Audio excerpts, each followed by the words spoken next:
I like Welcome, that. I like that. great Tuesday. Welcome to Learning How to Be Fully Human. I'm your host, King. I'm joined by my co-host, Nkenge. How you doing today, Nkenge? I am wonderful. How are you? I'm great. What's your spiritual energy number? You already know my spiritual energy number, but if you want me to share it with the audience, I am a 10. Like you always say, there's no other reason to be anything other than that. And anytime I'm not that, I'm striving to be that. I heard that. Well, And what about you? I match you. My spiritual energy number is a 10 as well, and living with gratitude. And let me take a moment to explain what I mean by that. I take a lot of assumptions by saying that so many times throughout my life for the last 10 or 15 years. I forget some people don't understand the context of that question. So when I ask that question, what's your spiritual energy number? It's a choice between 0 being life sucks to 10 being life is awesome. Now, you can choose any number you want in between, and it's really in that moment, not in your entire life or that day. It's really that moment before we get started with the meeting or the podcast or what have you.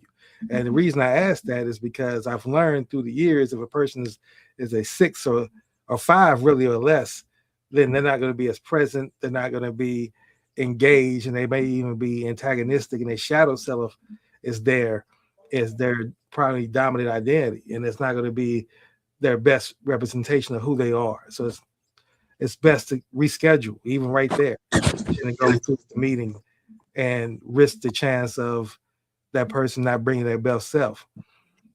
And the other part to it is, which we're gonna get into our next, which is our gratitude list.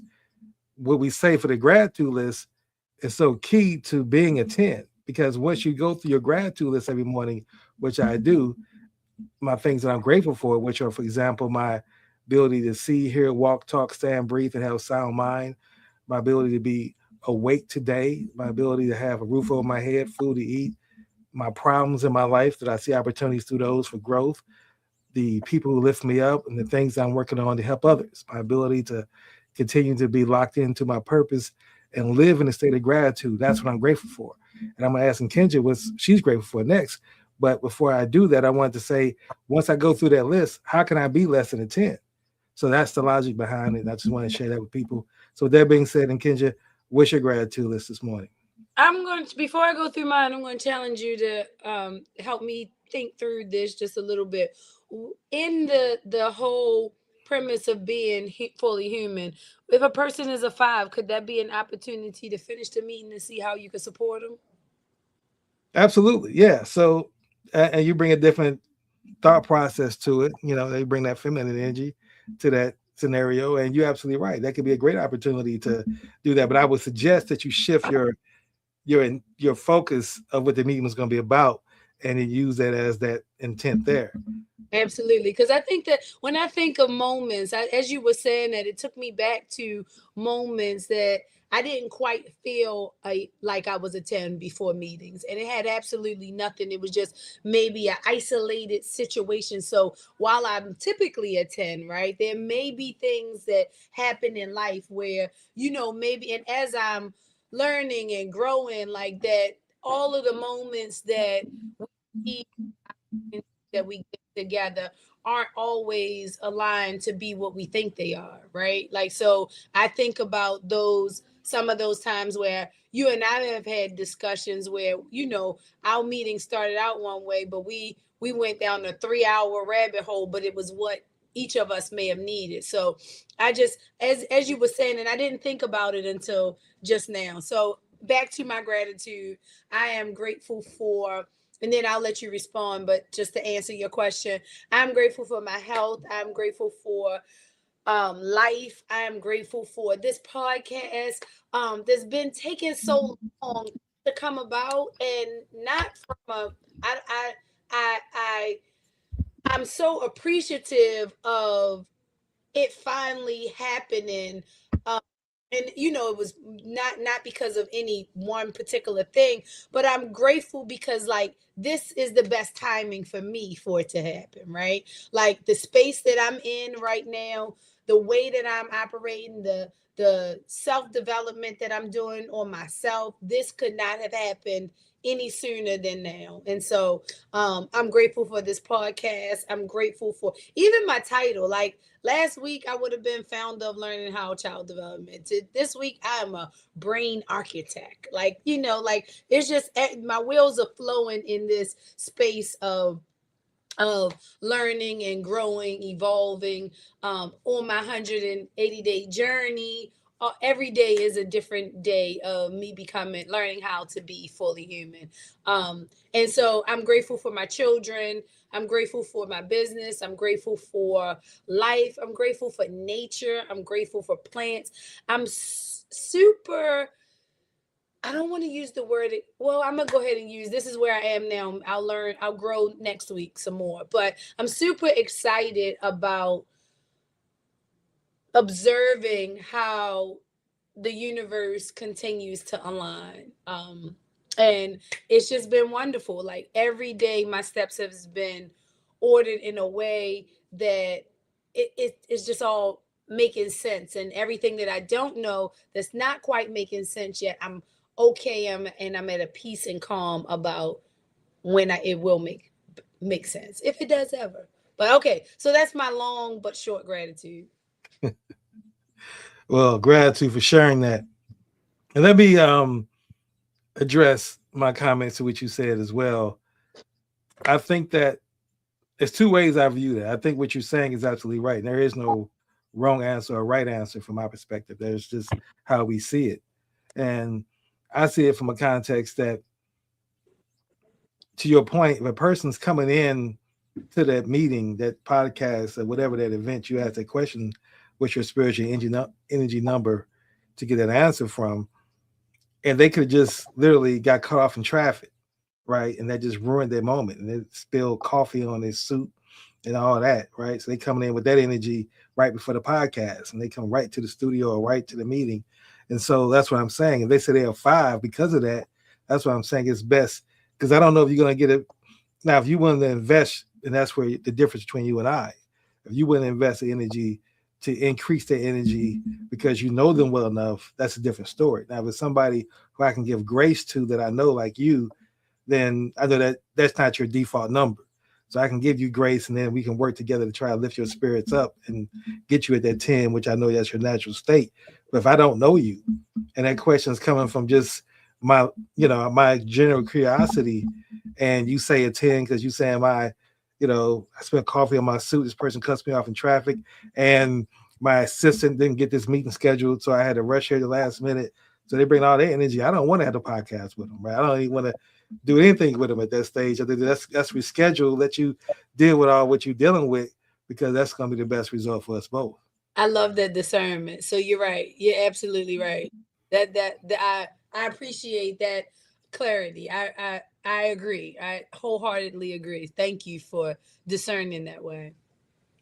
But you bring up an excellent point, though, because what's interesting is that I've been on this quest of understanding sacred geometry, and that's what I want to talk about on our show today. As we talk about learning how to be more fully human, how sacred geometry plays a role in our humanity and our essence and our spirituality and our lives in general. And so much so that I've actually written a song called Sacred Geometry, because I've been wanting to really learn it. And the song made me have to focus and really delve deeper into it to try to figure out how to say it rhythmically in a poem format, and then bring it out in essence that's going to be entertaining enough. So that's a challenge, but I wanted that challenge. But my point is, I talk about in the song of Sacred Geometry, which I want to go here now because you mentioned this earlier, to show how the universe works. You mentioned observing. And see, the self-triad is the first triangle that each person has. And the top of the triangle is the observer. And that's you as the observer. And then you have the bottom of the triangle, the left and the right, the male and the female, and those two energies.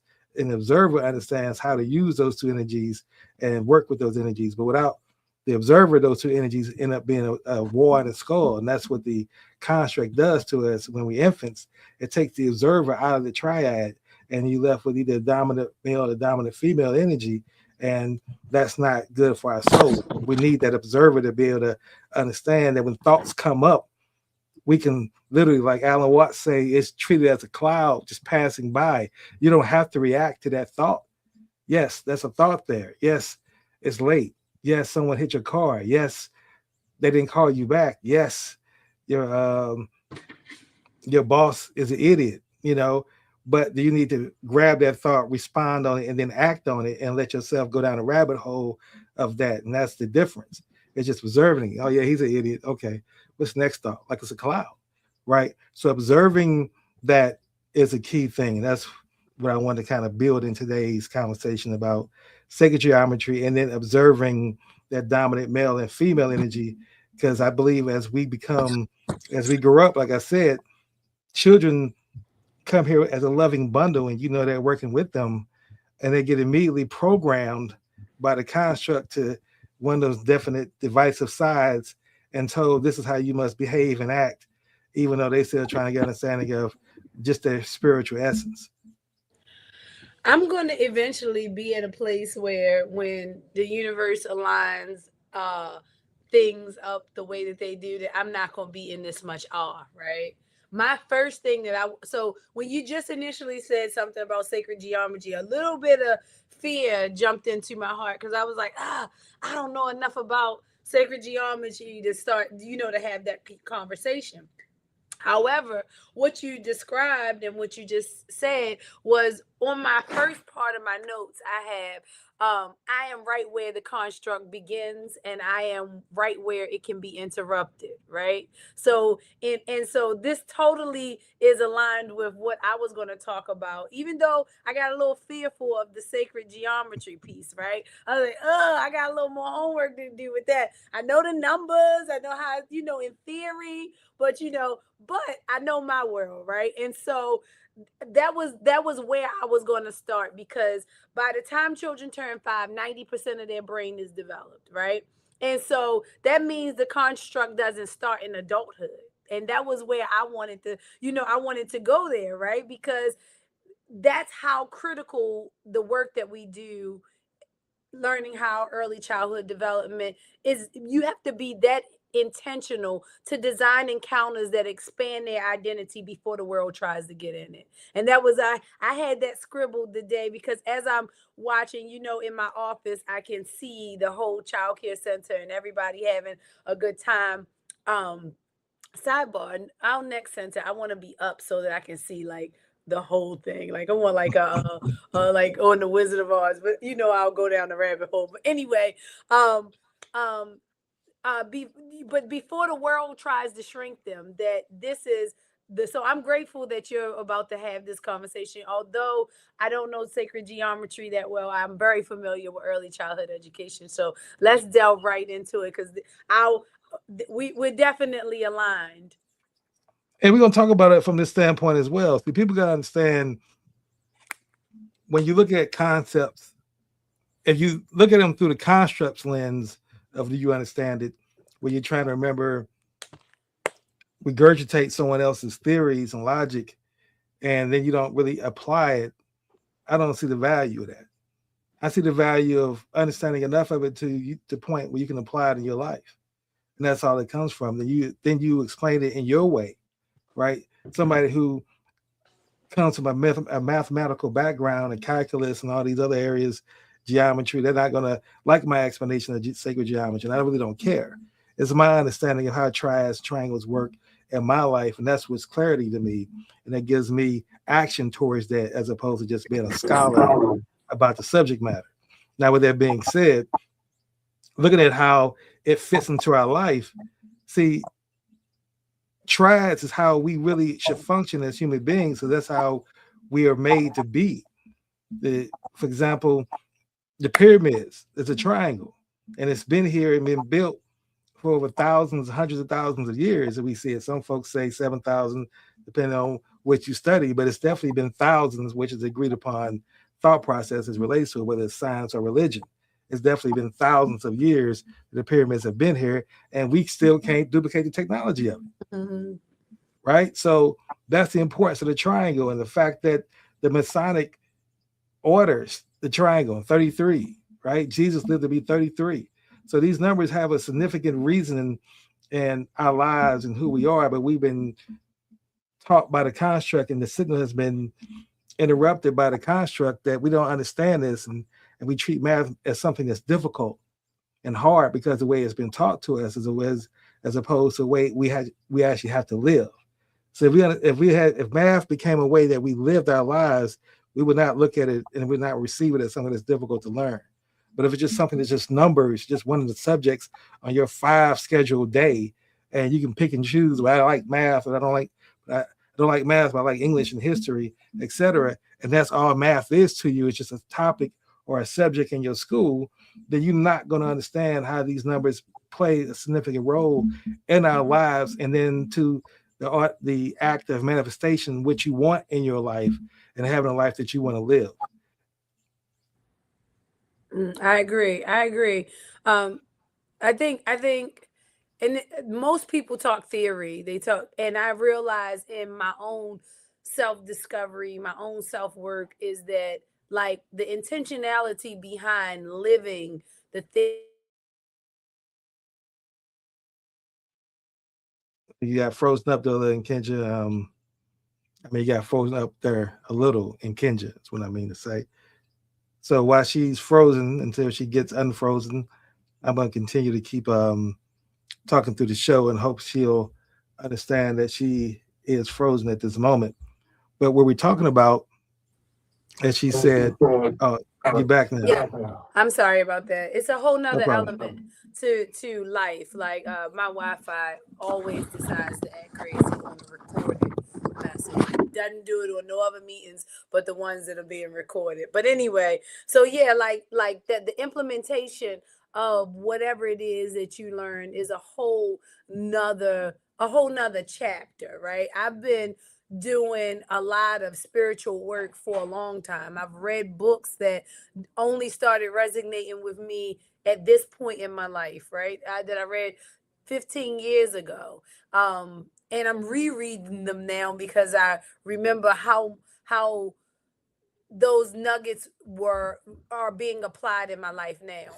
But yeah, that was pretty much all I wanted to add to that. Well, you reminded me of a quote. I know we have an echo.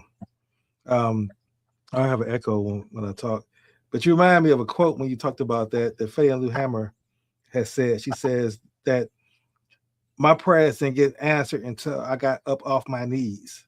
Meaning Hmm. that, okay, yeah, I was on my knees and I said a prayer, but it's going to have to be my action that brings that prayer into fruition. And look And how her that's words continued to resound from your picture behind you through you. absolutely right. That's the thing. It's like that keeps me aligned with my ancestors, and they speak to everybody who looks at that picture and my background the entire time. They're representing with me. Right. They're my counsel, right? Because you can learn from their bravery and the choices they made at their times when doing that during that particular era, how they were dealing with the constructs, issues, and drainages, and still how they still performed and stepped up to the plate. And my my final piece I want to rest on, I want to get your thoughts on this. So it was interesting. I was watching this show that we both like called The Big C. And there's this scene in the show, which I'm not going to tell you the exact scene, but it's something that happened that made me have to pause the show and really do some deep introspective analysis on a statement that one of the characters made.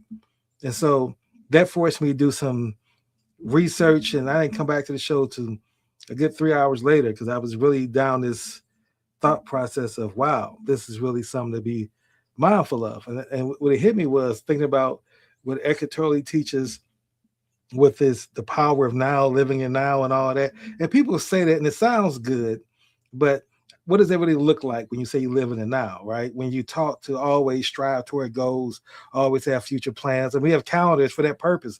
We live in the future, right? Everything is let's schedule this, let's schedule that. So our thought process is constantly there, and now you're saying I gotta live in the now. I don't know what that means for most people, right? So I've learned what that means, and what that means is that when you understand this in the true total essence of this statement, that my life is no more important than anyone else is in the community.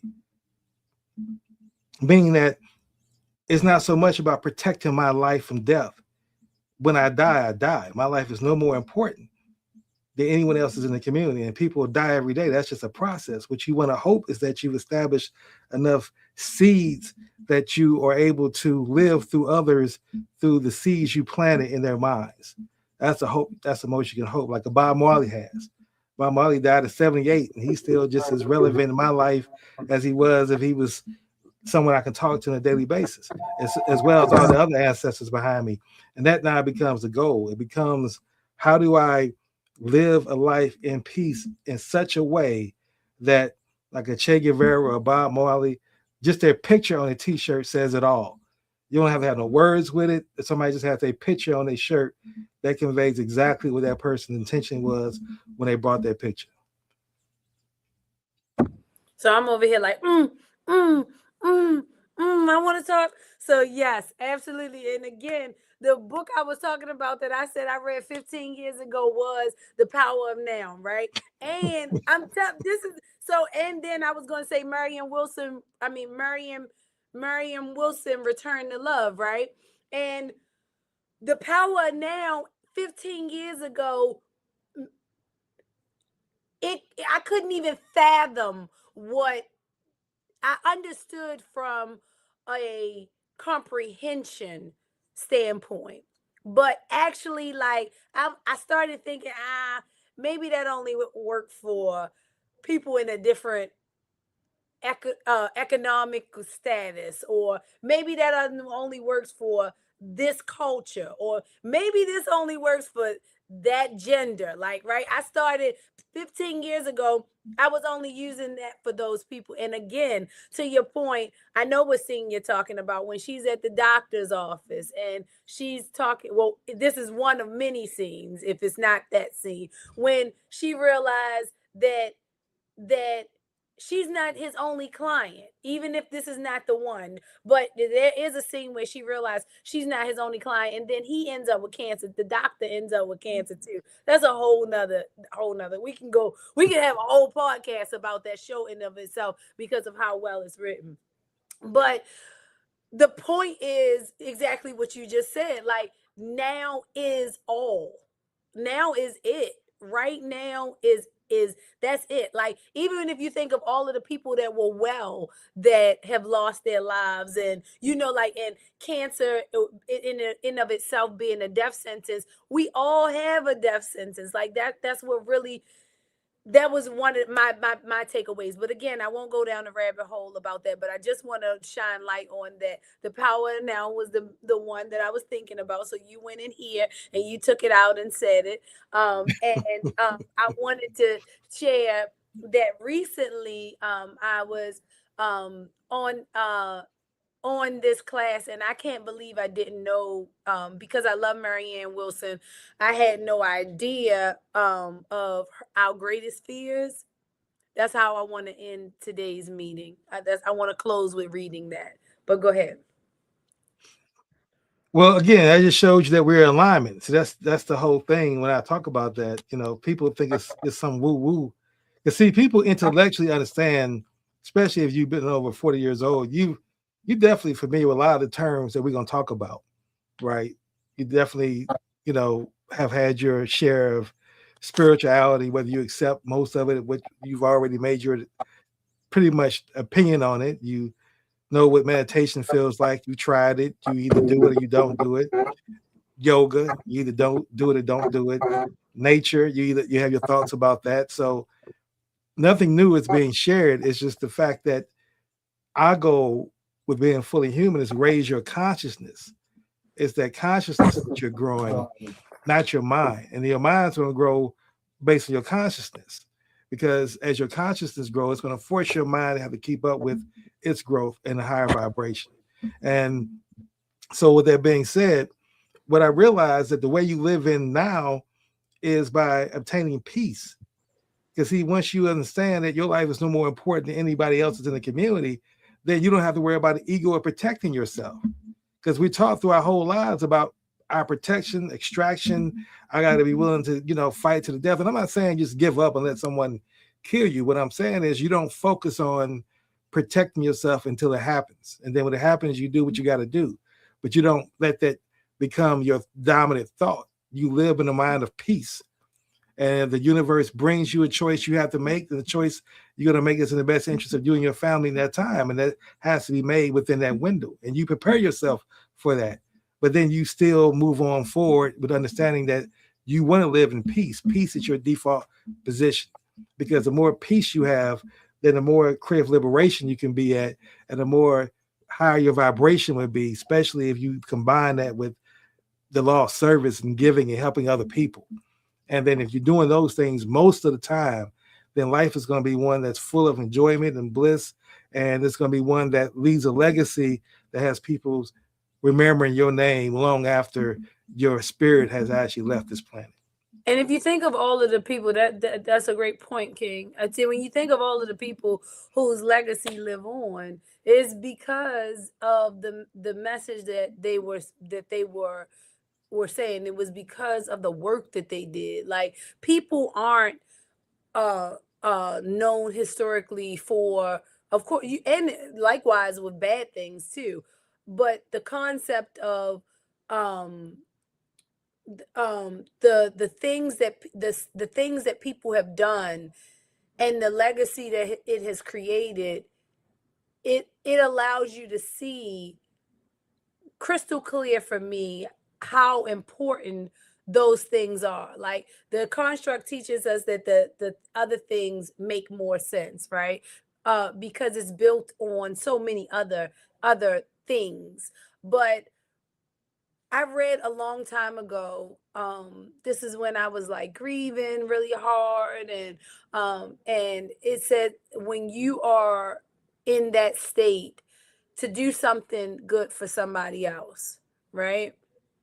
And for the life of me, I could not understand. Like, again, this is like where the reading versus implementation happens, right? So I started going to a nursing home, and I do service work all the time, but I'm talking in my downtime. I started going to a nursing home, and they take you through this long process. So by the time I finally got in, I wasn't even in the state I was in anymore, because they make you go through all these loopholes to go and work with elderly people. But anyway, I started going to play chess with this man, and he didn't have any family, and every time that I left there, I felt like I was the richest woman in the world, right? Because I realized there was just something in that moment. So I'm a firm believer about that, right? Like, servitude is one of the most important things in our journey, I believe. Like, it is. And even in structuring my businesses and everything that I do in my entrepreneurial ventures, are always centered around, how will this help someone else? Because I already know that is going to be blessed for that reason, right? Like, how many jobs is this going to create? How many families is this going to support? That is the differentiating factor between a life well lived, I'll say. It's intrinsically rewarding to operate in that way. Absolutely, it is. Absolutely, it is. And that's the thing about the continue to grow. Like right now, where at the level I'm at in my stage in my life, I love learning, and I love the opportunity that I can continue to keep learning every single day. That's the blessing of being alive and having sound mind to understand what I am learning, and seeing how I also what's coming through me as being a vessel simultaneously. And what I mean in that is that when I learn things now, I learn things with a clarity where before I didn't have the clarity, I had the understanding. But now I got clarity to the point where it's as clear as why you look both ways before you cross the street. Right? It's just as clear as that. Like, I understand the logic of why you do that. There's no ambiguity of why I should look both ways. Like, sometimes I want to go look one way and then I still hope I get across the street. No, you gotta look both ways every time, right? And so it's that discipline as well, and that mindset to understand that you apply that to growth. that you have to continue to keep learning and growing and developing your conscious mind, because the universe and us being energy is in a constant state of motion. Is either decreasing or it's increasing. It's never a still state. So you have to be constantly in motion as well. The earth is constantly moving. Everything is in constant movement. So you either are improving or you are atrophying. There is no middle ground. So it's like if you sit around TV and you do that for 30 days or 2 months, you just sit down, then that's going to have an impact. You're going to gain more weight. You're going to get lazier. It's going to get harder for you to get up and move, and all that's going to be the impact of you just sitting around. Whereas the same token, if you got up and walked every day for 60 days, that's going to have an impact. So just staying in motion is the most important thing, and growth minded and reading and looking to use your mind to say, I'm only going to let things in that I want to learn as much as possible. You can't control everything that comes into your mind, because we live in a world where even if you don't watch social media and all those things, your family do, and they're going to bring the conversation to you. So you're not going to really escape it just because you don't discipline yourself that way. What you have to do is begin to the point where it comes like a cloud. It comes in and goes right on out, and you just keep rolling. Yeah, I've even had to have conversations with people as recent as yesterday. Like, I don't want to hear that. Like literally, like, look, I don't that like you don't have to remind me of what's happening on the stations that I don't watch. Right? Like, so I absolutely agree. And to that point, I think that um the that's the beauty of of learning how to become fully human, right? Because it really shifts your perception about everything that I do. Like, any, from um just you, like, it's almost like a new lens. Like, you start seeing everything, not almost, it is a new lens. You start seeing everything from that lens, and it changes. Like, um you gave the example earlier today about uh someone cutting you off and then wasting coffee on your outfit. Now, that would have been for me, if a reason to come on here and laugh. Like, man, like, so it just depends on your perception. For me, that was more so of like, I feel sorry for that other person, that somebody I need to pray for, because his life is that bad that somebody's, flicking the middle finger at you or cutting you off, pissed off. Like, they need to get, so many different things that can be happening for them. They might have just got bad news and didn't see you. And I'm always like in my own head making a mistake, cutting people off. I People catch up with me to flick their finger at me because of something I did 4 lights ago that I didn't even notice I did, because I'm just not the best driver. Um, so I think it's definitely your perception. Well, I say it's your vibration and your Okay. perception. The Okay. vibration governs that perception, right? And so this is what I'm going to build on as well, because I was going back to living in the now. And here's what I understand about living in the now that I did not understand it before. Like, there truly is no future, folks. That's, like I said, there really is not. It's just, you want to believe that. Then if you really have a control of the future, then tell me what's going to happen next. You can't, because it doesn't exist. And the I'm past is just a memory. If you I'm don't curious. believe, I'm sorry. I'm sorry. go ahead. No, no, no. I'm sorry. I thought you were done. And the past is just a memory. The past doesn't exist either. As a matter of fact, you can test that out by asking someone else you did something with in the past to share their recollection of it, and you share yours. It's going to be different. It's not going to be the exact same thing. You both going to have a version of it that's not going to be exactly the way it was, because it no longer exists. And most of our thoughts are either a regret from the past or a hope for the future.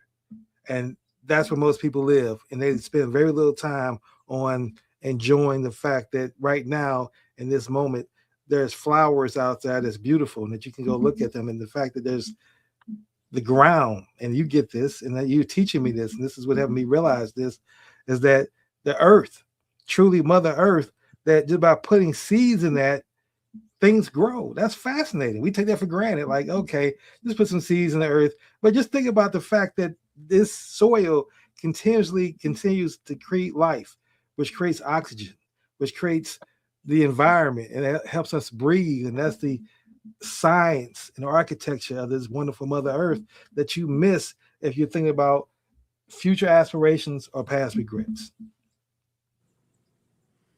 Yeah, yeah. I, man, you said a mouthful. You said a mouthful. Um, as much as I enjoy, and I know I showed you my little life cycle the other day of my digging up the mealworm or whatever, the beetles and everything that happened in that moment. But that's just, you just said a mouthful. That's all I got for that. You said a mouthful. Cause I'm in this stage of this work, right? I'm looking forward to. I know that I need to stay in the now, and I'm still looking forward to what if I feel this good now. I'm still excited. I know this is contradictory to what you're saying, but I'm still in the process, right? I'm excited about what's next. Well, the thing about it is you're human. That's what makes us human. There is no perfection. There is no, you get to a point where you're just not excited anymore as much. It depends on what it is, at what I stage in don't your know. life, and what the impact is, right? A spirit So, A Spiritual Solution to Every Problem by Wayne Dyer says that you no longer get excited or disappointed. You just like this all the time.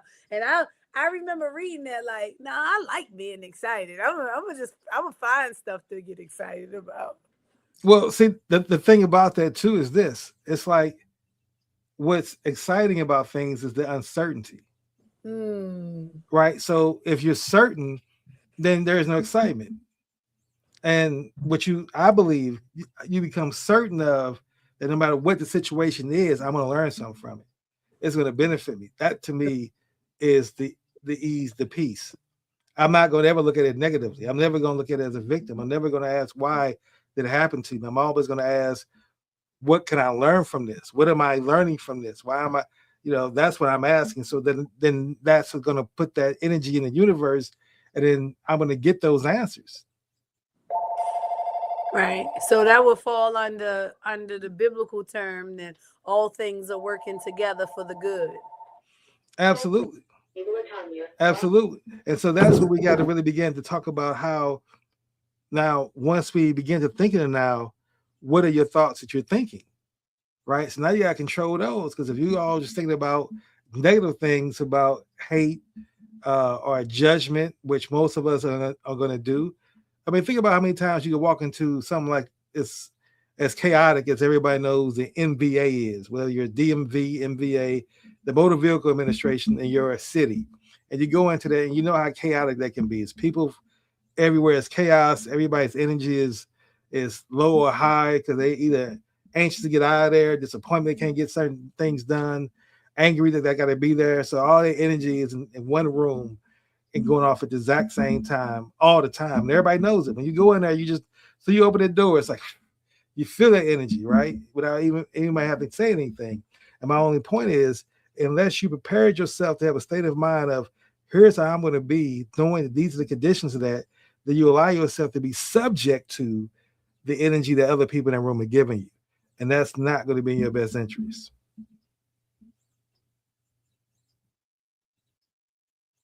You don't mute if you say anything. Oh, sorry about that. The kids were coming in. Yeah, I agree. I totally agree. I totally agree with you. So now let me ask you this question. So what are some of the things that you're doing on this 180-day journey to kind of help yourself grow as a spiritual being? What am I doing? Man, what am I not doing?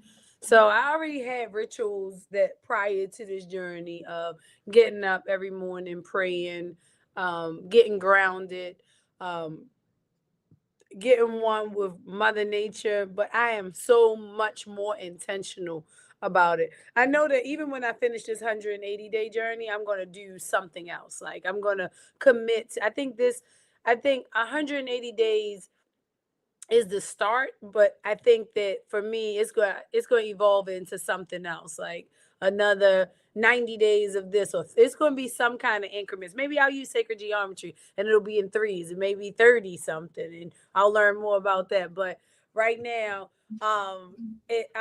it's been making me, this 180-day journey has made me more patient, and it has made me more intentional with all of the work that I was setting out to do.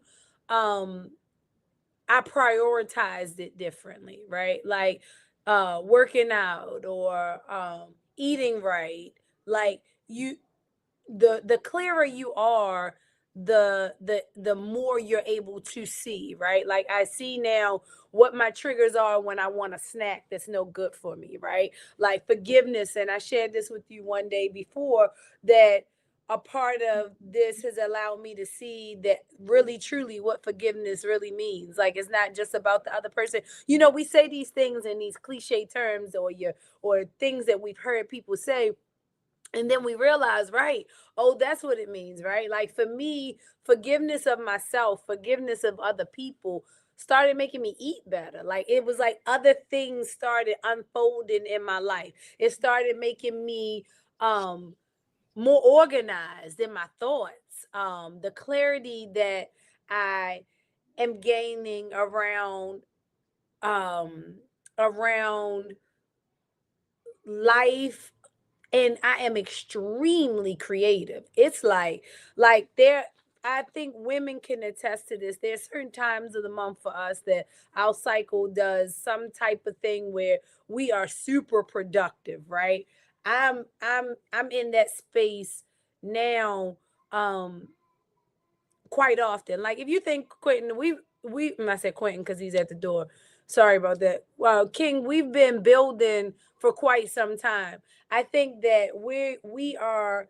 This is the first time that I have been this consistent with making sure I make our meetings, making sure that I get you back what you need on time. Like, I've been extremely consistent because I'm lightning focused on the well-being of children everywhere, the, like, really, like, understanding my purpose, understanding, finding my voice is what you refer to it as, but really finding my voice has given me so much more clarity and creativity around things that I want to do, things that I've been wanting to do, things that I've been meaning to do. But I believe that the intentionality around self development is making everything outside of me blossom, including my garden. My garden this year is freaking amazing. Like, if my garden is a reflection of what I'm doing in life, then I'm looking really, really good right now. I mean, everything is blooming on time, full, vibrant. Um, I don't even have any weeds right now. Like, anybody that does gardening know that, this is the time they'll start trying to come up and choke them out. But yeah, so that's what the 180-day journey has been doing for me. Is really getting me grounded in, and I'm doing other things too. So just to add, like, I'm doing a whole self-care with another organization that's really helping me get into my health. I hired a nutritionist to help me think through understanding what I'm eating, what I'm doing, because I know that if I'm at my optimal, then I have the energy to give to others. If I'm taking care of me and I'm keeping that balance, then I have the balance of being able to support um um the families that I'm here to serve. Right. And see, that's important that you stay growth minded. That's one of the things that I find to be one of your strongest attributes is that you consistently want to grow, want to improve, want to be a better person, understanding that you have an impact on young people, children's lives, and showing up to be the best person you can be, the best human being you can be, says a lot about you and your character.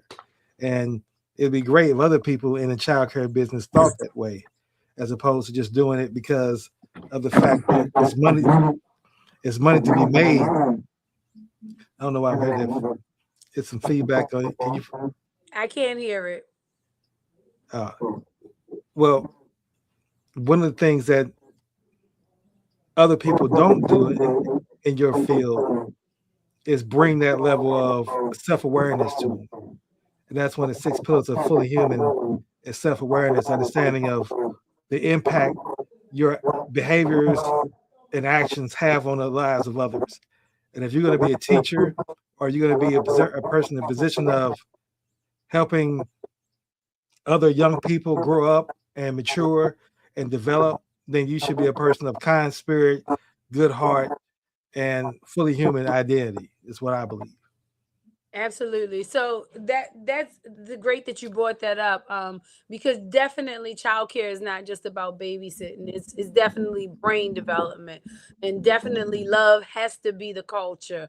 Um, One of the things that we have built out is our licensing model. So the licensing model encompasses all of those things: the culture, the love culture, the not just babysitting, that we are developing brains. Our facilities are designed to support brain development. The teachers are trained to do such a thing. So this won't just be a learning how model. This will be a model that's going to change the world through an early encounter. So while some programs do exist, we're going to see to it that all programs exist in that capacity, because we are definitely at the critical area of development where folks need this kind of thing. Like when you think of all of the things that we've been unlearning, like I mean, I realize now that I'm cognizant of it, I see how often it shows up, right? Like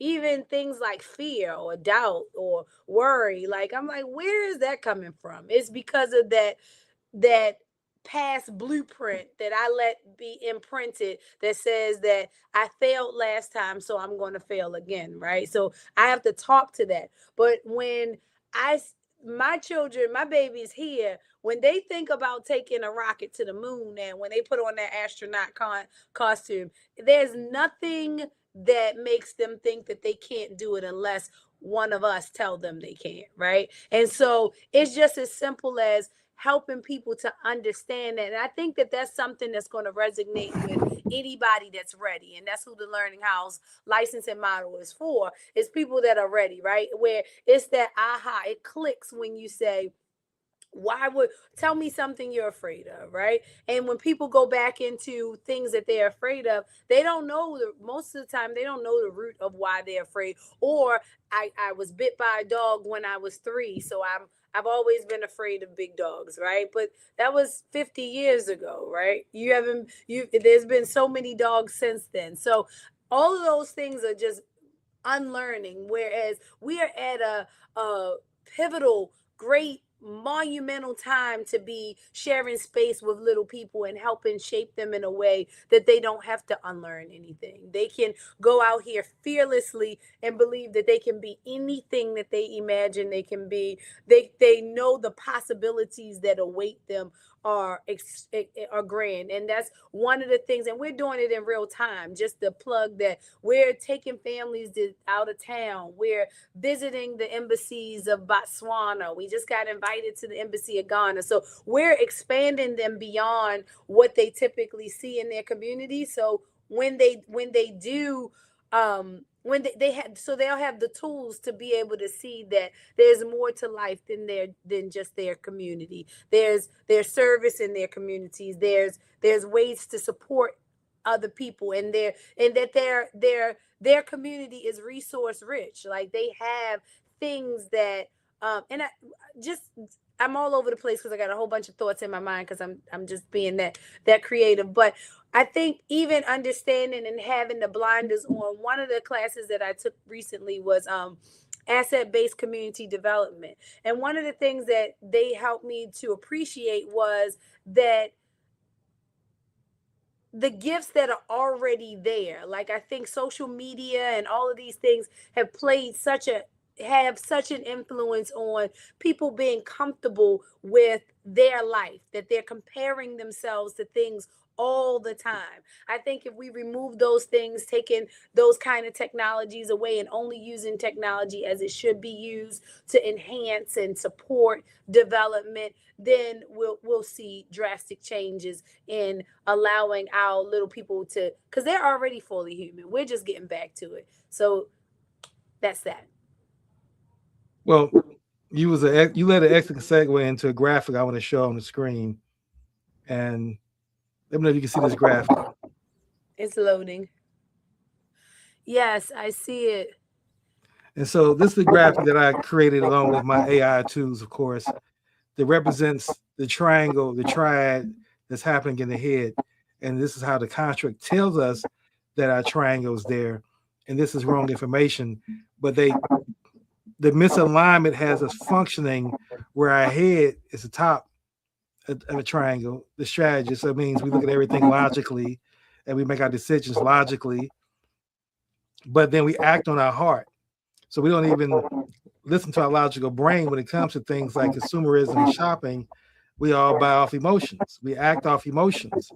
And then the soul is down here getting drainage, not having any support because the head and the heart are blocking the signal and blocking the energetic alignment that has to happen when the soul is to the top. And I'll show that in a second. But I wanted to show this is the scrambled signal of the constructs programming. It is having people function through logic first, their heart second, and then, like I said, the soul's down there not being even considered in the equations of thinking and strategizing. And so I'm going to share one other screen here in a second to show how it looks in alignment. And this is why this is important. This is a 180-day journey process is to bring about the alignment of actually putting the soul in its rightful position, which is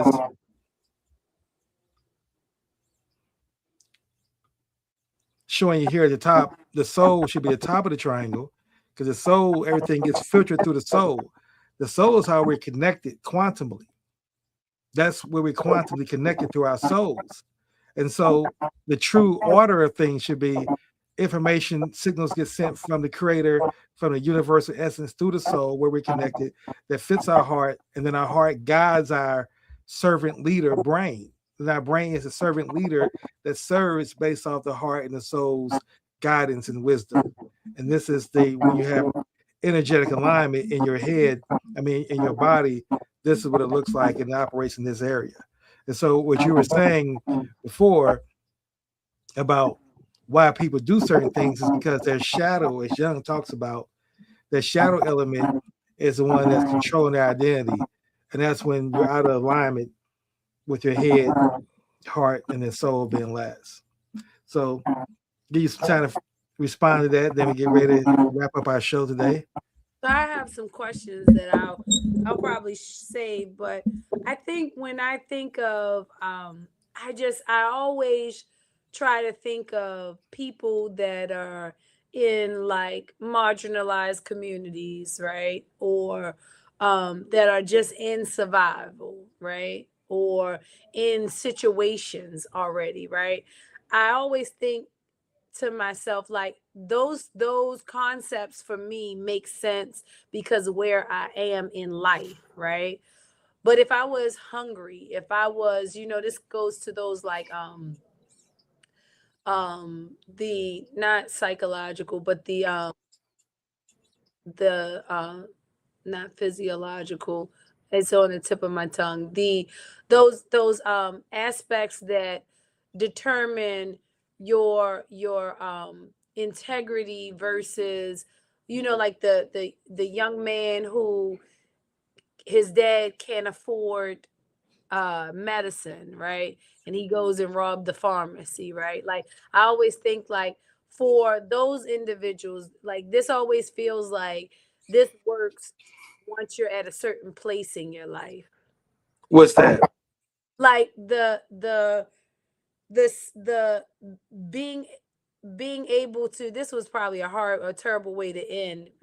I probably should. these questions offline, because I'm still learning, and so this will be authentic for somebody that may be learning too. So there's no mistake. So like when you have the individual that's dealing with those situations in those moments, how realistic is it to be fully human in those moments? I guess, which is an ugly question, but it's a real one. No, it's not an ugly question. It's a real question. Absolutely. See, fully human is not something that you could just be. You have to become fully human, and it's a journey that you put yourself on. You on a 180 day journey are realigning your. Can you do me a favor? Can you turn your mic off for 1 second? Yeah. So what you're doing on a 180-day journey is that you are putting yourself on a journey to become fully human, which is to adhere to these 6 pillars, which is controlling your identity. Do you own your mind first and foremost? Second, being growth mindset. Third, being a higher purpose serving.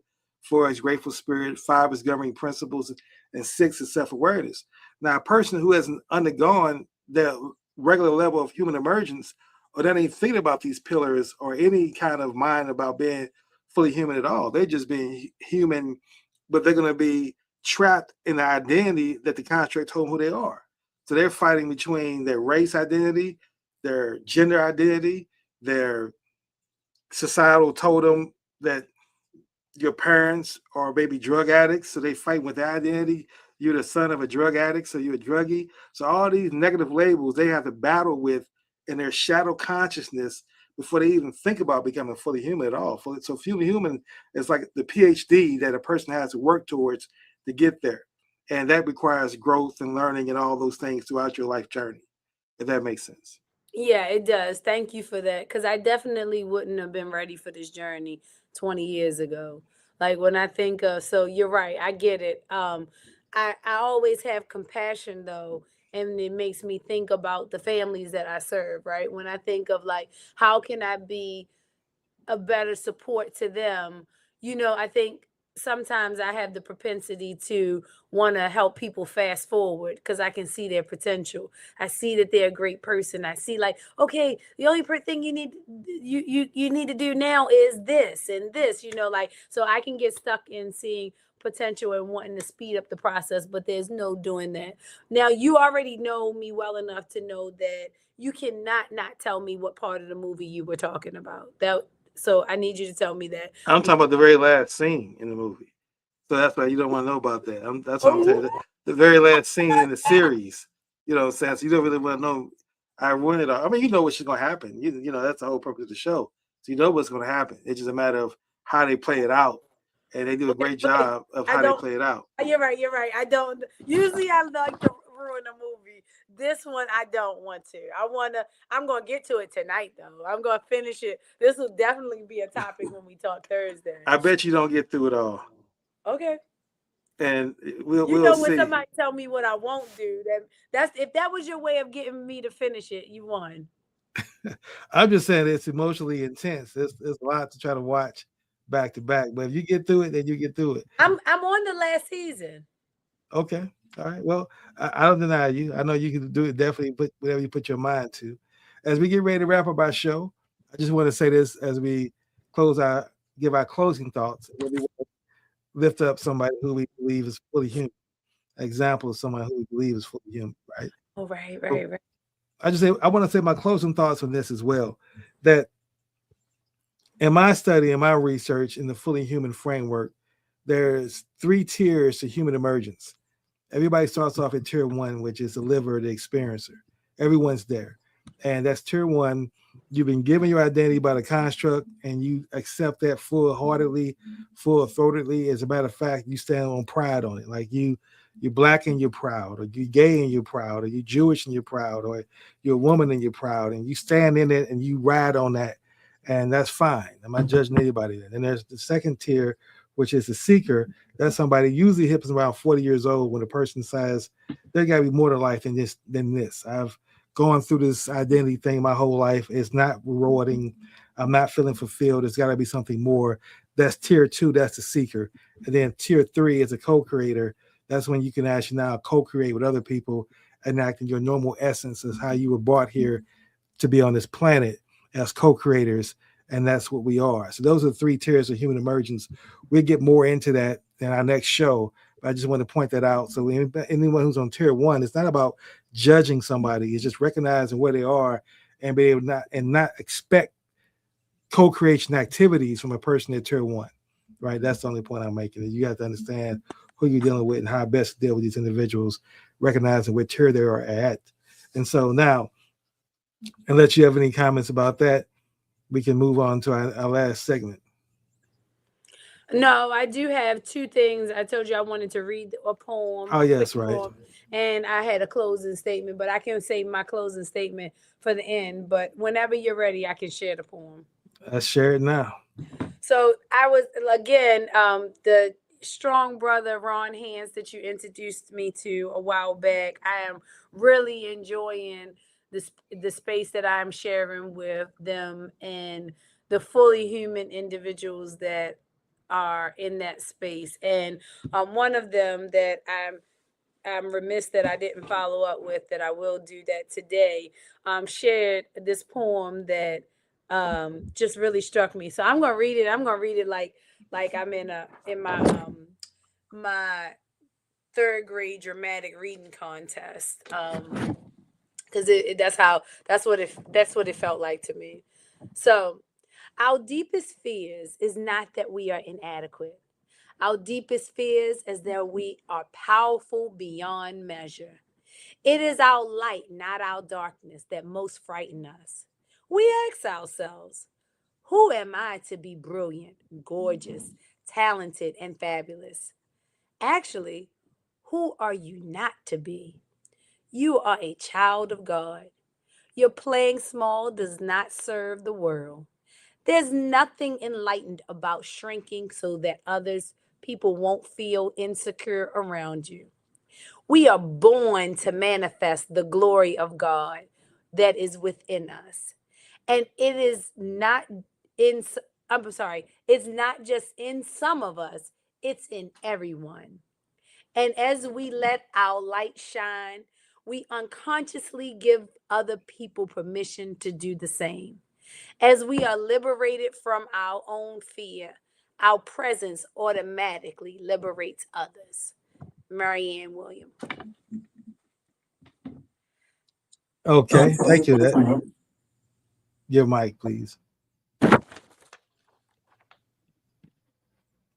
That's beautiful. Thank you for sharing that. I think that's definitely something that's um, I can look at and feel the energy of someone who's writing that and their intentionality behind lifting up someone's spirit and their energy. And that's really what fully human comes down to as we wrap up today's show. Is about being fully human is about adhering to four core principles, and then these six pillars at the bottom, which we grow towards. Number one is energy is everything, and everything is energy. Number two, energy is a constant state of motion, either as a draining or as an increasing. There is no other state of motion. Number three, we focus on the increase. And number four, we identify as fully human, right? We don't identify by our race, our ethnicity, our religion, our career, our trauma, our state, our country, all sexual orientation, all these divisive things that construct told us. Those are descriptions of who we may be as fully human. So we're not denying that at all, but we just don't let that determine our perspective on life. We don't view ourselves or through the world through those lenses. So that's the fully human perspective. So that what you share is in alignment with someone with the fully human thinking and the fully human framework. So with that being said, you want to get your closing thoughts, and then we're going to enter our last segment of lifting up somebody, giving flowers of who we want to be fully human. Oh, I'm gonna let you go first on that. I'll close with my closing statement, but I gotta think. I forgot about it, but I'm sure someone will come to me. I'm glad. I really like closing that way. That's exciting. So, I just wanted to say, if you want to change the world, we have to start early, not just with children, but with how we see them, how we raise them, and how we allow them to remain fully human. That's the work, and I'm committed to it. That's one of the reasons why we have we do this work. Absolutely. And to that point, you got children out there who won't have to go forth having the 50% drainage on their energy, fighting from within that false description that's not real. And you don't believe me it's not real, check the records. They didn't come up with any written record of the race being as a classification until 1676, based on the Bacon Rebellion, with his minister Bacon organized uh, slaves as well as poor whites together to fight against the at that time the power structure, and the power structure can have that. So they realized they had to separate poor whites from blacks, and they created a racial hierarchy, and it started there for that reason. So it's not something that was always here since God created Earth. We're not black, white, and all these things. So anyway, as I wrap up, I want to share with you my person I want to lift up as being fully human, and I've measured them against these six pillars that are here on the screen for you all to see at the bottom of our screen. I'll list them out as well. So the person I want to lift up today as being fully human is, and it's funny because I'm watching on PBS, This How the Universe Works, is Henry David Thoreau, who was a transcendentalist as well as a writer, uh, a person who believed in solitude. He was able to he had his humanity where some people would say he wasn't as evolved on certain issues when it came to Native American rights, but he was definitely an abolitionist as well. And to me, he was growth minded and looking for ways to grow. And his identity was someone, even though he was of the Caucasian, as they would say, white race, he didn't identify by his privilege as much as he identified by being a human being and being in love with nature. And having a growth mindset allowed him to continue to grow throughout life and continue to learn. And he wanted to learn from nature. He was actually taught one of the best ways to learn is to go out in nature and let nature teach you, right? He had higher purpose in serving through his life by, again, being an abolitionist and fighting against slavery, which he felt that Africans should not be. They felt that everybody who was born had a hint of divinity in them. And if you were to lock someone up or marginalize or oppress someone, then you're oppressing that light divinity that's in them. Um, his grateful spirit, he was grateful for his ability to get in solitude and write at his cabin. And that's what he wrote Walden Pond, and everybody who's familiar with him understands his literature and the time he spent there, and just his understanding of how he looked at life and viewed life, his governing principles on where he stood about being kind, about his being as loving and connected to love energy as much as possible. And then finally, his self awareness of understanding his impact in the world and in the marketplace and the ecosystem as he used his platform to advocate for justice for the things he did believe in and for humanity.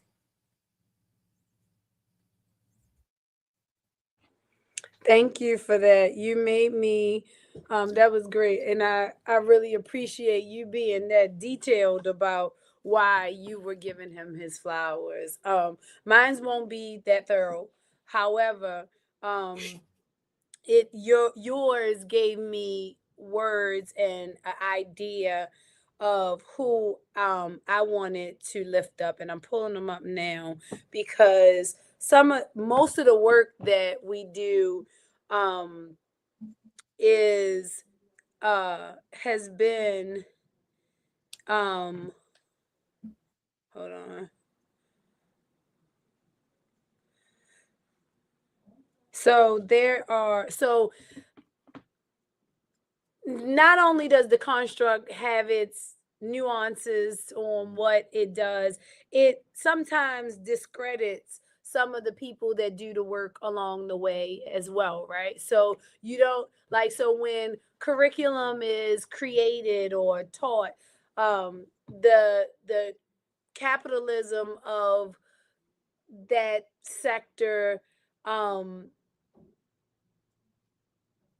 only gives recognition to a mainstream person, right? So, in early child care, there's tons of research based under Montessori and Reggio Emilio curriculum, And I just want to acknowledge the people that don't get acknowledged. Like, we hear about Montessori curriculum as being one of the greatest curriculums. A lot of people send their children to those space, and it is an amazing curriculum. And there were women that predate Montessori um that did great work on advocating for that same type of nature-based play. So the person um that I want to lift up is going to be it's so many of them, but I'm going to choose one, and it's going to be Patricia Collins. She wrote Black Feminist thought and community knowledge. She was centered on wisdom for Black women in shaping children and culture. And one of her famous work is called the backyard classroom, right? So getting out in nature, planting, learning about nature, learning through play. So there are plenty of other people other than just Montessori that, like I said, predate Maria Montessori. And so I just want to lift up Patricia Collins as someone that I want to give their flowers. Excellent. Well, gratitude for sharing that. As we wrap up our show today, we want everyone to continue to learn how to be more fully human. This show is going to come at you every Tuesday at 12 p.m. Eastern Standard Time. Until next Tuesday at 12 p.m., let's all continue to learn how to be more fully human.